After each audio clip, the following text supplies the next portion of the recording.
for giving us for that. And can you give us a recap of some of the few things that we have said about database management, some of the things that you would wish you go over? Okay, so thank you once again, and very sorry to our viewers for us starting late. So far, we've been looking at what data is all about, and we have identified that data is a fact or an immeasurable information we have about somebody.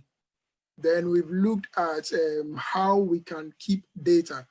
We have learned that you can keep data either in, you can store data either by writing in books or in papers or with pen, or you can also keep them electronically on a computer. Then we've also learned that no matter how big or small your organization is or your church is, you need to keep data. We have learned the various types of data we need to keep about our churches and the need for us to keep those types of data. Then we've also learned that you don't solicit for data that you don't need from your members or from your people, and that you only go for what you need, and when you need additional, you go back for the additional, not anything else beyond that. Then we've also looked at the various ways we can economize our resources to ensure that our database management is efficient. So far, these are the key points we have identified, and the lessons so far has been around this. That is great. Thanks for the recap. Thanks for the recap. Yeah, and so today, as I said, we are dealing with data protection, that is ensuring the safety of your church's data. Data protection, ensuring the safety of your church's data. And we are hoping that, I mean, by the time we finish this discussion, at least you will know the things that you need to consider when you are looking at the safety of data that you have. What are some of the things that you wish that our viewers will know by the time we finish this program? Okay, so we need to know, by the time we finish this program, we need to know the value of data, the value of data. Once we know the value of data, we'll know how we should protect it, or what it's worth, whether it's worth protecting it at all, and how we should protect it. Then we'll also be able to know the differences between data privacy, data protection, and data security. Then by the time we are done with all these, the main point for we as church leaders is that we know our responsibility so far as data is concerned, so that we don't fall into the hands of the law or become victims of unethical practices with people's data. Okay, that's great. So from what I hear, it means that it is not just about saying I have the data, but then there is a responsibility, or responsibility lies on the agency that is collecting the data to ensure that nothing bad happens to the data, or it doesn't fall into the hands of wrong people. Yeah, one thing that we have to know is that, yeah, data is very essential. Data is the big deal now. Many people are millionaires today because of data. One interesting thing is that every free app you are using and every free service you are using online is not actually free. Actually, you are paying with your data, because when you are using it, they will ask you to log in or sign up. And when you sign up with your maybe email, your telephone number, etc. And as you are using them, they keep on getting your data. You send them pictures, you send them your anniversaries, even sometimes the wearables that we have, we are sending them our heart rates. They know the time we are jogging, they know the time we are resting, they know the time they have to push the adverts to us. And so they sell our data to companies who then in turn make them rich by the data that we give to them. And so data is essential. And the fact that it is a church which is collecting the data doesn't mean the church can just relax in the area of ensuring that the data they are collecting is safe and secure. And so, Ada, please help us with the following. Let us get a clear distinction between what the data security is, and then even data privacy, and then data protection. Okay, so let's start with data privacy. Data privacy. So when we are talking about data privacy, we are talking about a proper way to collect the data, handle the data, process the data, store it, and use the data you've collected. Now, when we come to data privacy, we are more concerned about personal information. But on a larger scale, you would agree with me that any data that is peculiar with any church, to begin with, is private to that organization or that church. So if I belong to the Church of Pentecost, any data about the Church of Pentecost is first and foremost private to the church until the church decides to disclose it to other people. Then it becomes public data. When you take the individual church member as me, for example, my name is a private information. When I disclose it to you, it becomes public to you. My date of birth is private. Now, there may be other details about me which I am not comfortable disclosing to another person or to another organization. In this case, it means that if the person or the organization wants that information, they must first and foremost tell me why they want it and how they are going to keep it and how they are going to use it. So this is where data privacy all begins, getting to know that some things are very private to the person and for which reason they need to be treated as such, and some things are also public. So if you come into the terrain of the private data about the person, you need to know how best to get it, the best way to collect it, the best way to handle it, and the best way to process it, and the best way to use it. So that is about data privacy.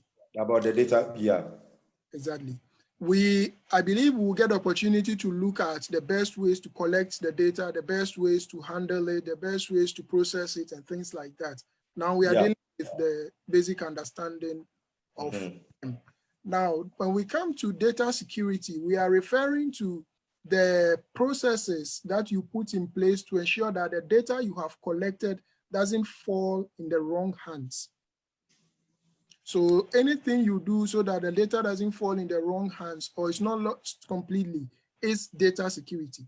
Now, data security has a lot of similarity with data protection, but there is a slight difference. It is possible for you to lose your data. When you lose your data, it means your data security has failed. But then if you had proper data protection practices or policies in place, then when data security fails, data protection takes over. When we talk of data protection, we are referring to how you store the data so that it doesn't get lost completely.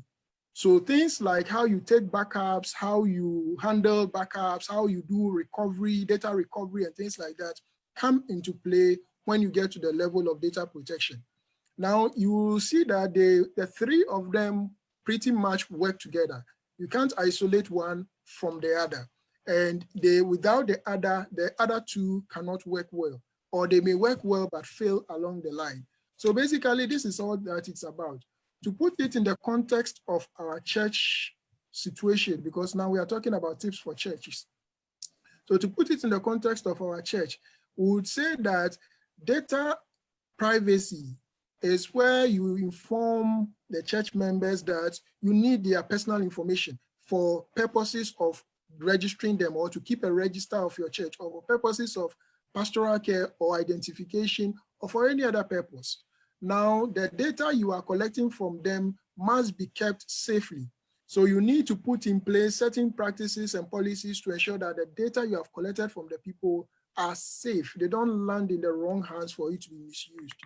Then after that, you need to also ensure that it is possible for you to get that data back without necessarily going to the primary source, which is the people.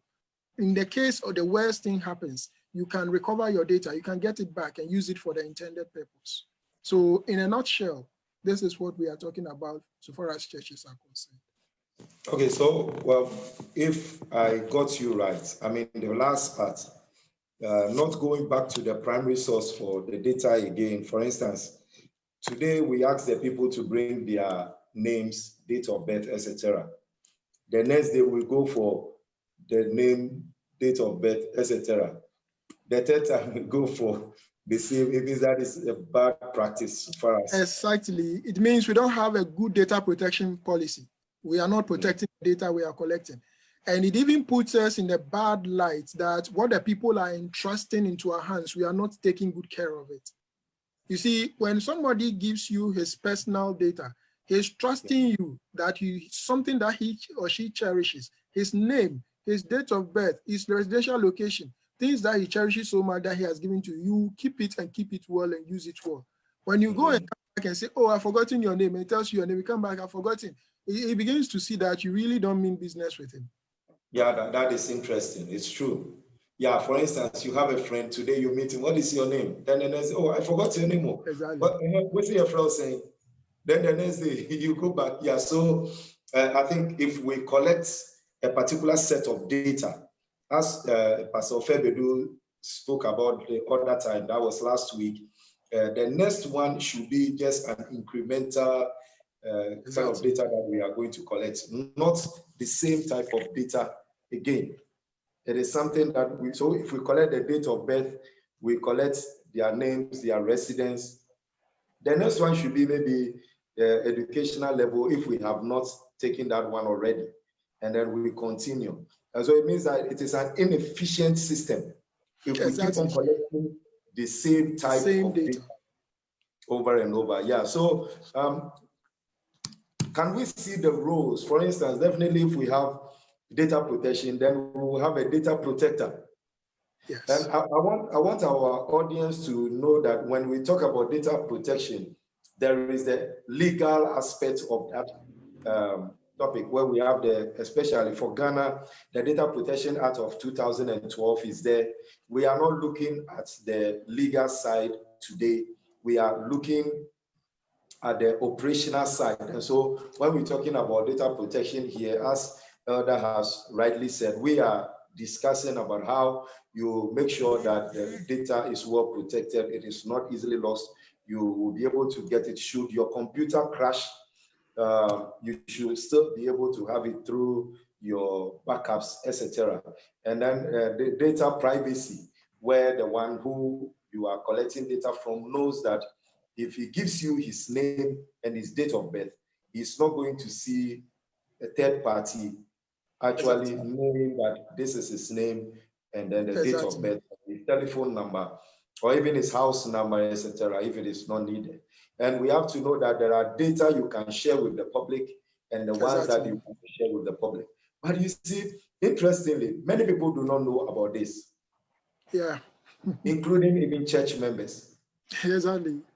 Yeah, so when they are giving out their data, all that they know is that give your data. And so they give the data. They don't ask for conditions around the data.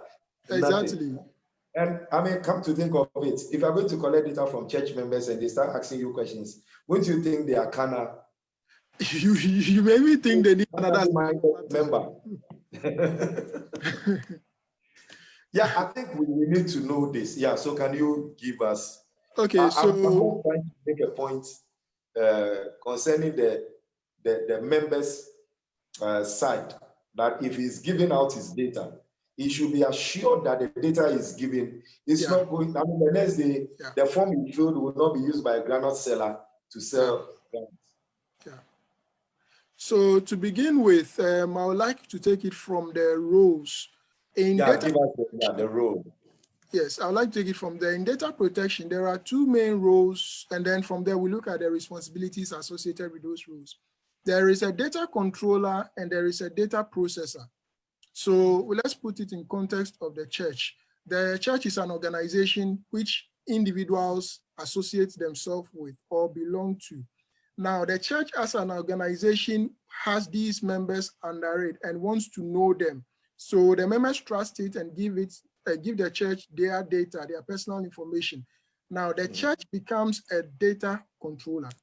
The church has the data and it decides what to do with it. To begin with, he must tell the members what he's going to do with it before he even goes to collect it, because they are personal data, and the members or the individuals have every right legally to disclose it or not to disclose it. I mean, to protect their personal information from being used for any purpose. So when you tell them what you want to go and use it for, and they give it to you, you become a controller of that data. And it lies in your hands that you do what you said you are going to do with it. You don't go beyond that. It is best practice that at any point in time, if you decide to use the data for other purposes, you let the people know that the data we collected will be used for this and that other purposes. If they agree, they continue. If they don't agree, they pull out of it. It is also best practice that after you've collected the data from the members, you give them the opportunity that at any point in time, if they don't want you to keep their data again, they can come to you, fill a form, or give you the information that I want you to take my name out of your database or your records you are keeping, and that should be done completely without leaving any trace of it behind that you can go back to again. It is also best practice that when you assure the people that you are controlling the data, you control it with every might, every resource you have, so that it doesn't get taken away or used inappropriately. We'll come to that this part again. Then apart from the data controller, there is also the data processor, the data processor. The data processor is a person who helps in manipulating or processing, I don't want to use processing, in making use of the data for the intended purpose. So these include the IT people who may do analysis, or the technical people who may do analysis on the statistics we have. And then it also includes people who may want to take decisions out of it, or people who want to do graph work and things like that out of it. It also includes, very importantly for us as churches, they include third-party companies or IT companies who sell their database products to us. These people don't own the data. It is not their property. It is a church property. They only come in to help us process it so that we can make meaning out of it and we can make efficient use of it. So they are data processors. Now, there is an obligation on the side of the data processor that the data that the owner gives or the controller gives to him, he also does what he is supposed to do with it and let it end there. Doesn't go beyond that, what he said he was going to do with it. Now let's bring it all home and take a practical example of it. We are registering our members. We announce at church on a Sunday morning that everybody should give us his name, date of birth, residential location, and telephone number. Then they fill a form and give us that data. Now we said we don't want to keep the form in the paper format it is. We want to make it electronic or digital. So we give it to some young guys in the church to go and type it into Excel for us. Then after typing it into Excel, we may have given them a laptop or a desktop to use, which belongs to the church, so they type it and keep it there. Or in another case, we may not have given them the desktop or the laptop to use, so they use their personal desktops or laptops to do the typing. The data they have typed doesn't belong to them. It is a church property. So their responsibility ends with the typing. As much as possible, before we even started to announce that we want the data, we should have thought of how we are going to keep that data, so that we don't leave it in that young guy's laptop, that tomorrow when the laptop gets missing, our data is also missing. We don't also leave it in the hands of that young guy so much that if tomorrow his friends are looking for some telephone numbers to do bulk SMS with, they will just go into his laptop and copy, or he will go into his laptop and copy it out and give it to them. We don't also leave it in his hands that tomorrow, if he's interested in a certain young lady in the church and he's pursuing her and wants her number, the lady is not cooperating, and he goes into the database and picks the lady's number and starts harassing her. So we have the responsibility to ensure that the roles and the responsibilities associated with the data we are collecting are stayed with. Then we may also decide that we don't want to leave the data in Excel as it is. We want to buy a database management system and store the data in it and do further analysis or further decision making with it. Now there are myriad, there are several database applications we can buy and use, or use so they use for free. It is our responsibility to check the pros and cons of each of these softwares we are buying or downloading freely to use, because they may come with implications. For instance, if you download a free app and put your data on it, and it is one that is on the internet, the first thing you must know is that it's going into somebody's server. You don't own the server. You don't know the processes that go on behind the scene on the server. So if the people managing the server are unethical, they may use the data you give them for other purposes you are not aware of. Supposing 100 members give us their personal details, and tomorrow morning they realize that they are receiving SMS from XYZ company who they have not given their details to, who do we hold responsible for disclosing the details of our members to these people? The church obviously will be held responsible for that. Wow, that is revealing. That is revealing, especially the part of downloading free software. In fact, there is really nothing so much like free software. Even the open source softwares are not that safe, if I may say. A few of them you can be assured, but most of these free softwares, you are paying one way or the other. And yeah, you mentioned the issue of, for instance, the church doesn't have a computer. And usually what we see is that we are using somebody's, maybe a brother has a laptop. We say, okay, use your laptop, and then use it to do the work. He doesn't have the right to keep the data with him on his laptop, right? That is what you said. Yes. So let me add here that we have now realized the importance of having databases. To begin with, let's also realize that we need to have the resources to keep our database. So once you decide to collect people's data, think of how you are going to store the data. Either buy your own church you buy your own computer as a church to keep it on, or you buy your own hard disk or pen drive, whatever resource you want to use to store your data permanently, so that those doing the typing for you or the data entry for you, they do it, their work ends there, and they give you your data back to keep. Anything that happens to it, you, the leader that sanctioned the collection of the data, you are responsible for it. Wow. And I'm sure a lot of people do not know the legal implications of going against some of these things. Exactly. And there are other consequences too as well. Exactly. For instance, especially in our side of the world, where we like free things. We just don't do it because we hear it's free. We just do it because we see other people are doing it, and it's not costing them that much. But we need to think of all these things and get to a level where we cherish data, or we treat data for what it really is. Come to think of it, there have been several instances where we've heard of breach of data, or people's passwords to their emails being leaked out on the internet. And these are taken very, very seriously in the advanced countries. But you can't, you store your data somewhere, and somebody calls you unknowingly with your number and tells you something about some data you've given to an organization before, and he is bold enough to continue whatever he's doing. And the organization also doesn't feel anything to come back and apologize to you for disclosing or not managing data properly. And everybody goes on this like that. You know, the funny thing is that the person will not even trace to where the number got leaked. Exactly. Yeah, because nobody really cares. I mean, you are there and somebody calls you. You've not given your number out to the person, and it wouldn't even occur to you. I mean, how did you get my number? Exactly.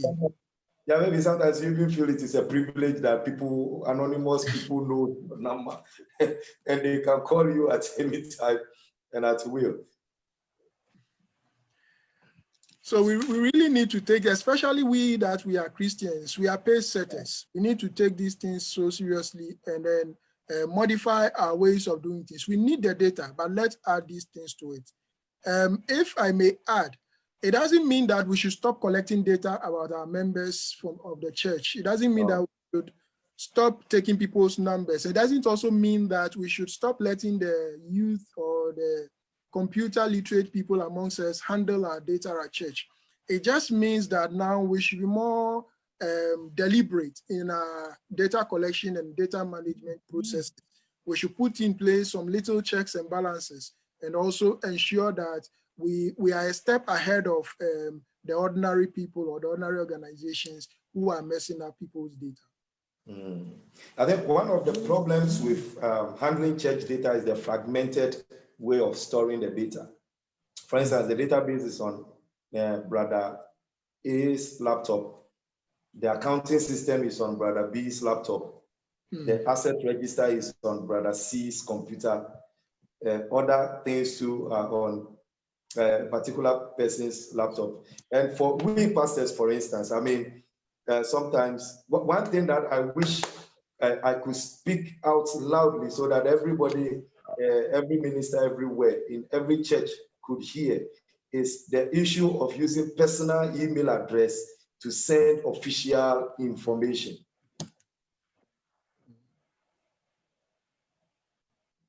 I agree so much with you. Yeah, because the problem is usually, for instance, in a system in our system, for instance, where you are transferred. When I talk about our system, those of you who are not in the Church of Pentecost, this is the Church of Pentecost system. The minister does not stay at one place for a long time. He's transferred periodically. And what happens is if I use my personal email address to send or receive church letters or church data or information, if I leave, I carry all those things away. And then the next person coming will also come and use his email address, etc. And so if they are looking for a particular data, they have to search for me wherever I am for me to send it back, which is not the best practice. Every institution, organization, every church should have their own way of communicating, because when we talk about database, it is not just about having your software and then putting those things in. Even your email address is a database on its own. Your WhatsApp, for instance, me, I use my Google Drive as a database. I use my Telegram, because when it comes to WhatsApp, I have a problem with WhatsApp.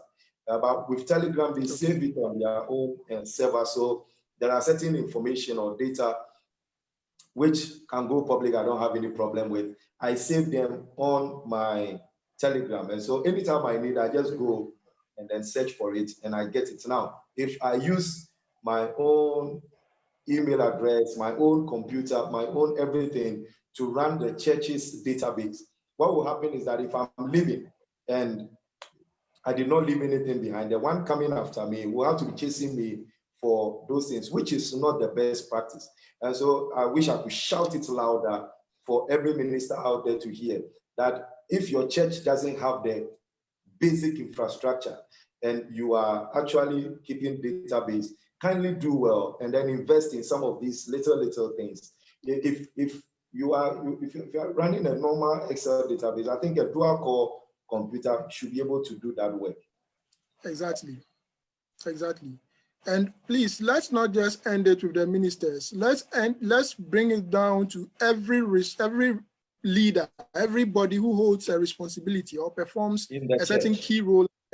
There needs to be continuity. It shouldn't happen that you set up a plan, pursue it, achieve it, and then because you are no more there, nobody can continue. It should be the case that even every ministry leader, every presiding elder, every local secretary should have as an official email address that he will hand over to the next person who succeeds him, so that whatever communication has taken place, they can continue from there. And we should also consider getting people with key responsibilities to perform official telephone lines as well, so that tomorrow when they are not there and somebody wants to reach them, that official line will be available for us to all be accessible, be reached on. A very good point. Add another quick one. We should not, as an organization, come to the point where the presiding elder or the main leader of the church is collecting one set of ministry under him, or a subgroup under him is also collecting that same data again for their purpose. It brings a lot of mistrust and disorganization into the setup.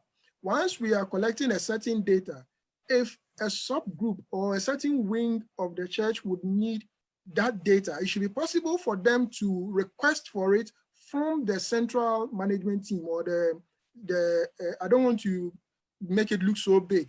Let me make it super practical. The presiding elder is collecting people's data, and the women's ministry leader is also collecting the same data for her register or for her purposes. Should not be allowed, shouldn't happen. When the presiding elder is collecting his data and the women's ministry leader needs data related to it, it should be possible for her to approach the presiding elder for the data she needs to be given to her. And the purpose she intends to use it for, she uses it for it. It shouldn't happen that she will go around collecting that same data.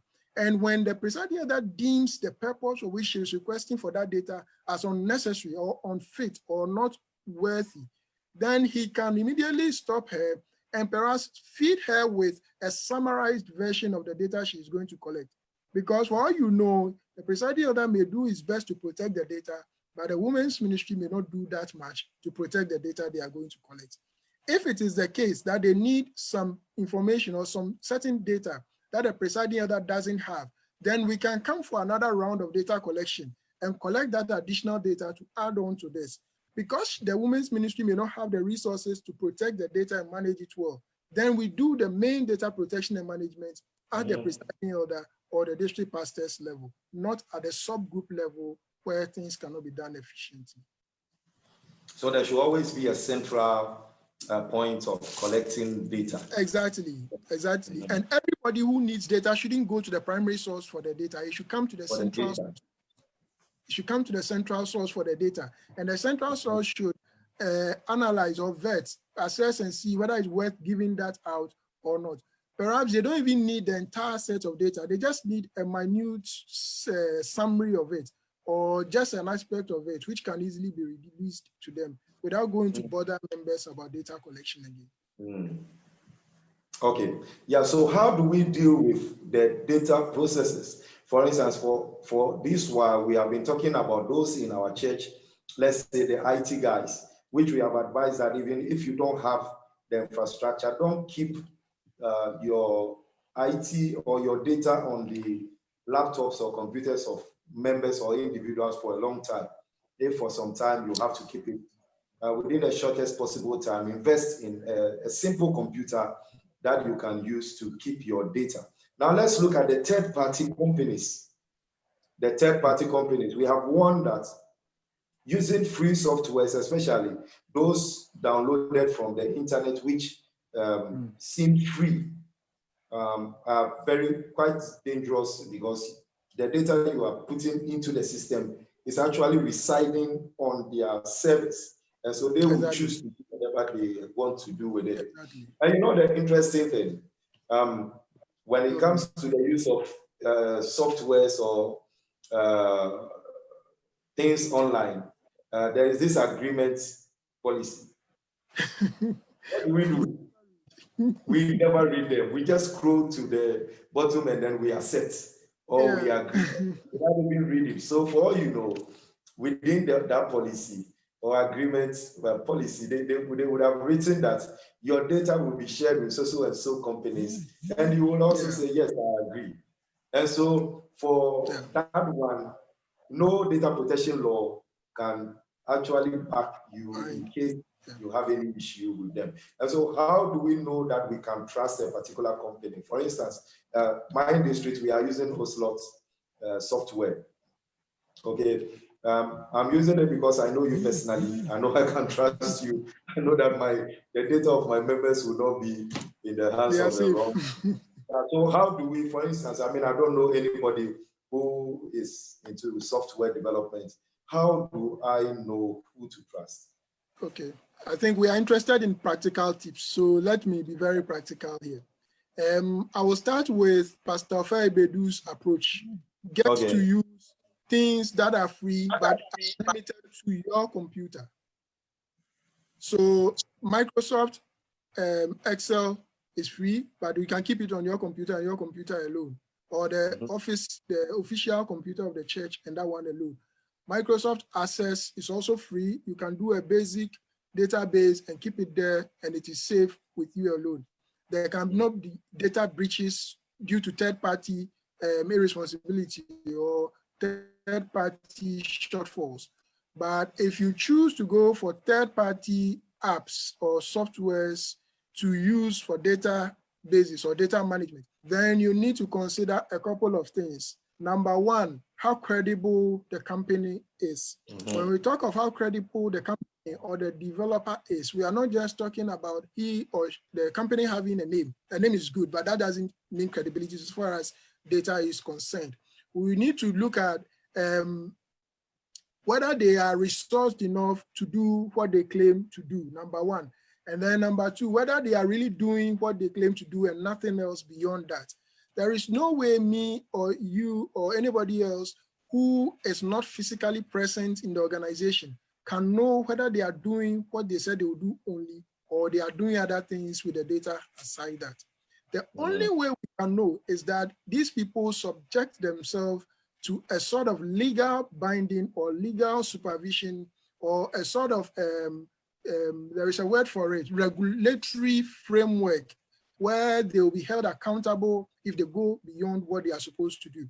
So that is why we have the Data Protection Commission, and anybody who is a third party or a database application developer is supposed to get the license or certification from the Data Protection Commission, which shows that they are operating under the laws of the country or the place where they find themselves in. Once you have a company that has registered with the Data Protection Commission, at least you can sleep a bit that if they do what they are not supposed to do, you can report them to the Data Protection Commission, and the laws would hold them, would pull them, or they'll be punished accordingly. But if they are not being regulated or subjecting themselves to any form of regulation, then it means they can do anything and go away with it. So the first thing we need to do is to check if they are under any form of regulation. Then the second thing we need to do after checking if they are under any form of regulation is to look at their track record. Look at their track record. Has there been instances where they have leaked out data? Has there been instances where they've tried to manipulate things illegally or for their own profit? Then if you are sure that there is nothing like that available, you can just do a quick search on the internet. If it's a company that has fallen short of the law or have done bad things before, we are likely to know from the internet search. If there is nothing like that, then you can go ahead with them. But the best of all is to be sure that they are within an arm's reach, or you can easily get them to give them your instruction anytime you want to give them an instruction. If you download an app that was done by a company in Turkey, and I download an app that was done by a company in Ghana, you can be sure that you can drive into my office in Ghana, but you can't that easily go into their office in Turkey. So the protection of your data is best with me than with them. Of course, the third-party company in Ghana may also be collaborating with other companies outside the country. This is where legal agreements come in. If you can go to the extent of having an agreement or an understanding, memorandum of understanding with the company that I'm giving you this data, you are supposed to only use it by storing it for me or processing it for me, and you are not supposed to share it with another company, then you bind them that even if they have other partners, they are not supposed to share your data with their partners. But if you want them to go ahead and share with their partners for their purposes, then you can go ahead and share it with them. Basically, these are some of the tips I think I can share. Pastor Fairbedu's suggestion, our own due diligence on people, on the organization, and then checking legal framework, whether they are being regulated, and also going a step further and having agreements or memorandum of understanding with them concerning the data we are giving to them. That is great. I want us to finally, because today we were late in coming on live, so I even wanted us to finish within 30 minutes, and then next week we will take a look at data privacy, because when it comes to the data protection, and then when it comes to the issue of looking at the third party, usually it is not every church which may be able to go into that. And the church which will be able to go into getting a software from a third party might be a church which has the ability to fund or buy and then maintain that software. Usually we may have those who will be running their own servers, and they may have their own mini data centers. I mean, if the person has that, maybe the person might not really be much interested in some of these petty ones. But the main focus of this program is to speak to those who think that they may not be able to do it, who may not even have computers at all, who will be having just papers or who have just a small computer there and want to get something, maybe something in Ghana, something affordable. And so before I give viewers a recap of what we have said so far, I want us to go back and take a look at the data privacy. Once again, in terms of confidentiality, where our members will trust that the data they have given to us is safe. You know, I know about Ghana, not everyone. I mean, majority of the people will not want you to know their date of birth. Even at all, 3rd January will be enough. As for the 1952, you wouldn't want to. But they easily give it to the church. That shows how much they trust the church. I mean, you are in the same church with the person, you ask them, how old are you? They will not tell you. But you give them a form and they are confident enough to fill the form. It means that they trust the church. We don't want a situation where the church will betray such people, where they fill the form and then at the end of the day, their data is somewhere. So give us the final words on the data privacy or confidentiality in terms of handling members' data in the church. And before you come in, and for the churches to know whether they have absolute rights over the data that they have collected from the members, or they can just come and order. I mean, you tell your members, give your data, and the member says, I will not give. And say, hey, if you don't give, we will kick you out of our church. So to begin with, the data is the member's personal property or his own asset, and he has right to protect it. He chooses who he will give it to and who he won't give it to. So the church cannot in any way compel any member to give out his data at all costs against his will. The emphasis is on his will. If the person is persuaded and is willing to give it out, fine, we take it and we use it for the intended purpose. But if the person is not willing to share it, we shouldn't compel the person beyond that. We can only explain our rationale and our purpose to the person. Exactly. And we try don't to have to. Exactly. Then when it comes to the confidentiality aspect, at the beginning of the data collection, we make known the purpose of the data collection exercise to the members before we even start collecting. I don't think one of the reasons why any church would want to collect data about its members is to make fun of the members, to ridicule them, or to use the data against their members. But sometimes that's what happens. You see that they fill their membership form and bring it to us, and somebody, the person handling the form, takes the form and sees the name and sees the date of birth. It's okay, you have breached the privacy rule. Yeah. And it comes to things like education. Somebody may not be that educated, but may be carrying himself as if he's educated. The moment he writes that, oh, I'm a basic school graduate or a basic school leaver, and you say, you have breached privacy rule. You have breached another privacy rule. So when people give us our data, we are supposed to take the data as it is and use it for what it is intended for. I gave the example of those who will want to take people's telephone numbers and harass them with it. There is also another example of somebody who needs Kwame Mensah's telephone number. And instead of going to Kwame Mensah to ask of his telephone number, chooses to come to the church to ask of Kwame Mensah's telephone number. This is against privacy rules. If you collect the data, you don't collect it to distribute to those who may need it. You collect it to keep it. And then also there is the instance of somebody who wants to go and visit somebody, a member of the church. Instead of asking the member where he or she stays, because he knows that now the church has a database of residential address of members, he chooses to come to the church to ask where the member stays. We have breached the privacy rule. These are things we are supposed to keep for the church and use for the church purposes only, not to give to other members who may need them. And we are also not to disclose any aspect of the data we collect until we are given permission by the members, or we let a member know that we are going to disclose this and that and that and that. So with the date of birth example again, I may not want everybody to know my date of birth, especially the year part. But if at the beginning of it, you let me know that we are going to publish your year, your date of birth together with your year, and I agree, then you can go ahead and publish it. But if you don't let the person know that and you go and publish it, you have breached privacy rule. You can wish the person happy birthday on his birthday, but then not with the age, because that is something people treat very confidentially. There are instances of some churches that go as much as collecting information on people's salary range.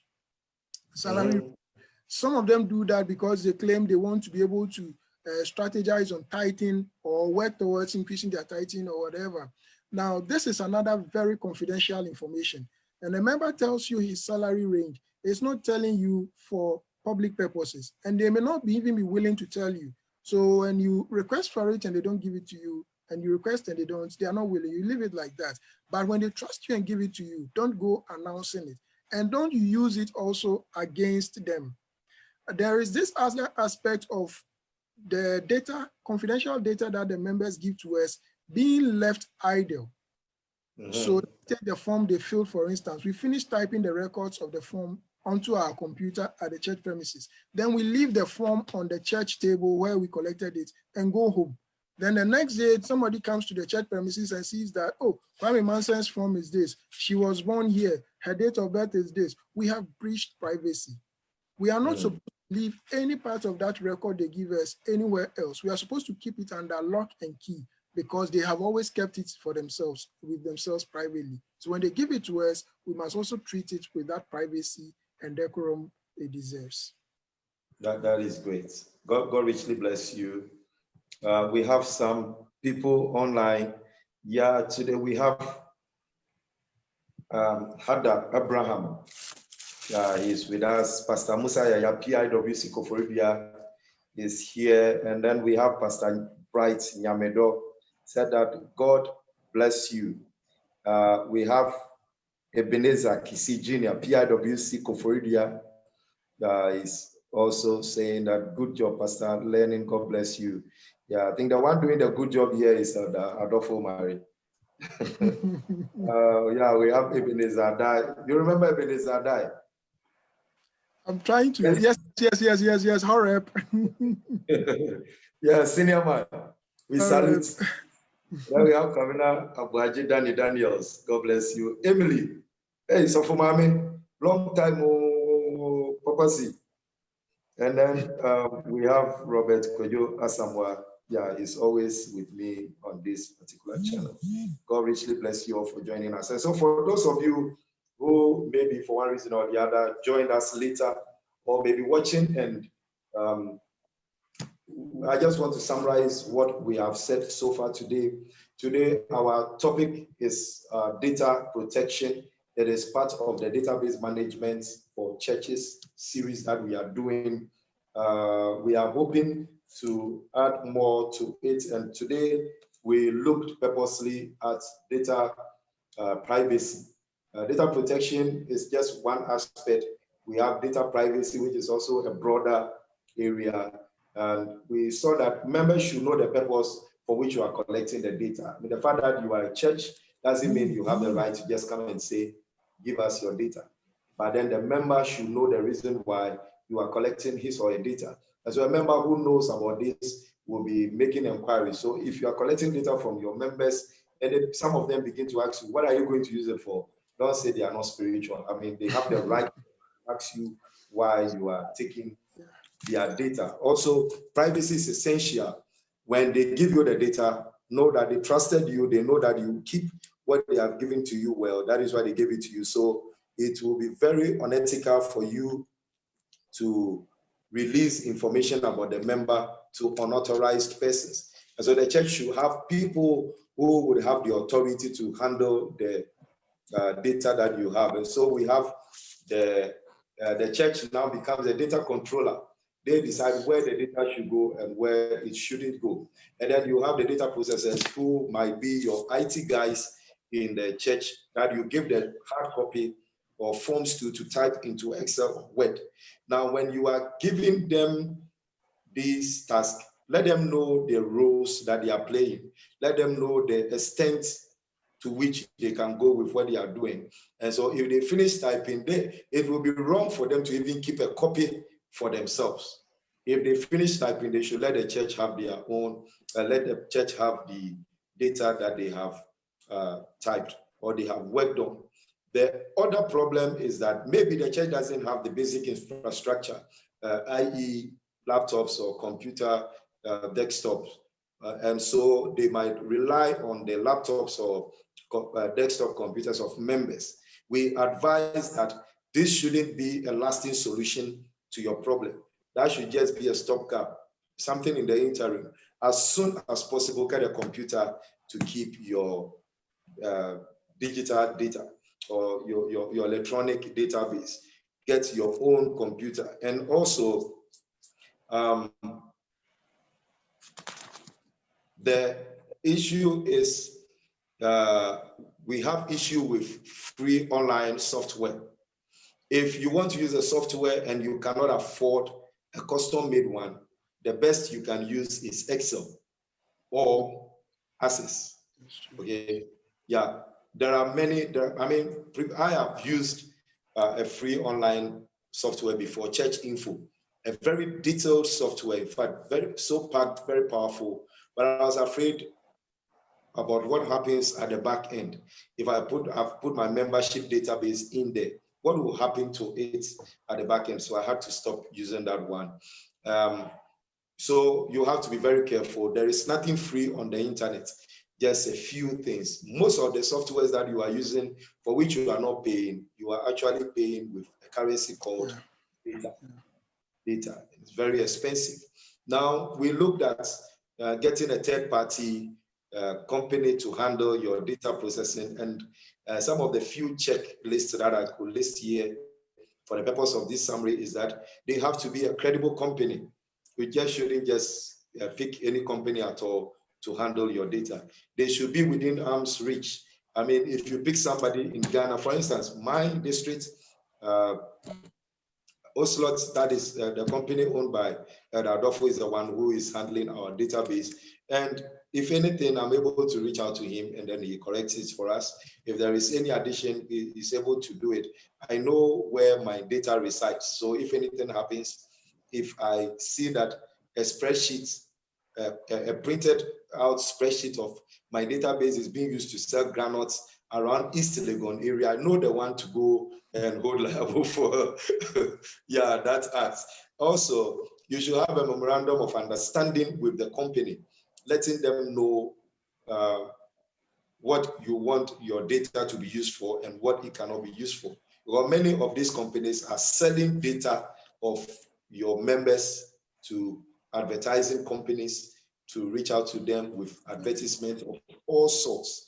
And then you have to check whether they are regulated, And so these are a few things, and then coupled with the data privacy, where we said when you pick the members' database, don't use them anyway, anyhow. The purpose for which you told them you're going to use it for that purpose, because they have trusted you. And if any organization should be able to handle their data well in a credible and a more reliable way, it should be the church, because we are the light of the world and we should be able to do better.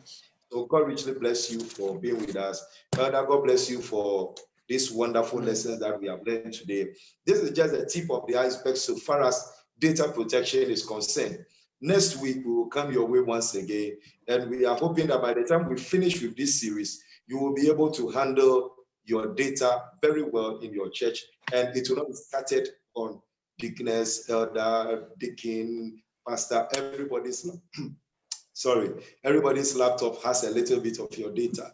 God richly bless you, and God bless you, Elder. Let me look on our viewers. Yeah, Elder Godfred Owusu is also watching with us. Elder Godfred, God bless you.